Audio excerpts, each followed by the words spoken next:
Persoalan riset, penelitian, dan bagaimana cara memajukan negara melalui hasil-hasil riset ilmu pengetahuan menjadi agenda utama pertemuan Majelis Dewan Guru Besar Perguruan Tinggi Negeri Badan Hukum se-Indonesia yang digelar di Universitas Andalas Padang pada Jumat pekan lalu.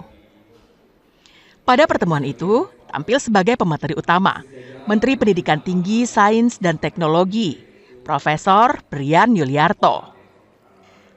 Mantan Kepala Pusat Penelitian Nanosains dan Nanoteknologi Institut Teknologi Bandung ini, dalam paparannya mengatakan bahwa hasil-hasil penelitian, riset, dan teknologi seharusnya berjalan linear dengan pertumbuhan ekonomi suatu bangsa.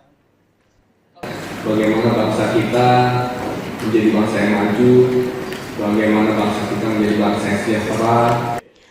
Ada 24 perguruan tinggi negeri Badan Hukum se-Indonesia yang mengirimkan para guru besarnya mengikuti pertemuan ilmiah di UNAN itu.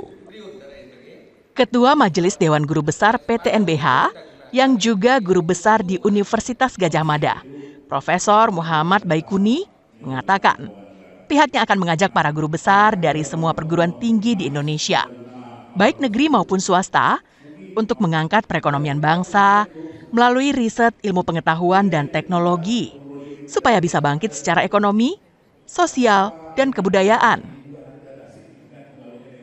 Dengan demikian memang tadi harapan Pak Menteri untuk bisa perguruan tinggi Badan Hukum ini bisa mengajak perguruan tinggi lainnya, baik negeri maupun swasta bersama-sama untuk mengangkat bangsa kita melalui riset, ilmu pengetahuan, inovasi, dan juga teknologi dan hilirisasi industri supaya kita bangkit secara ekonomi, sosial, dan kebudayaan.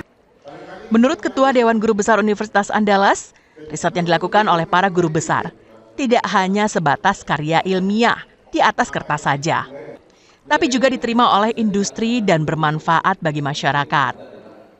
Riset bukan hanya bisa sampai riset saja, dan bukan juga sampai di industri, ternyata harus sudah bisa diterima oleh masyarakat. Jadi ini mungkin harus sedikit kita rubah mindsetnya, bahwa yang kita akan hasilkan sesuatu yang betul-betul dibutuhkan oleh masyarakat.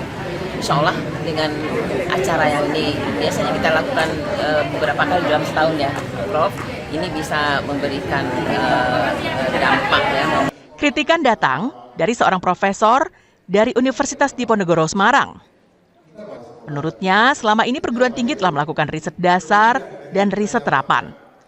Yang diperlukan sekarang adalah riset pengembangan atau hilirisasi. Atau yang kedua itu dibalik. Jadi apa yang dibutuhkan oleh masyarakat, itulah yang dilakukan riset. Sehingga riset itu untuk memenuhi kebutuhan masyarakat. Contoh misalkan, karena kekurangan pangan, ya itu apa yang terjadi? Karena produksi kurang. Produksi kurang dari mana?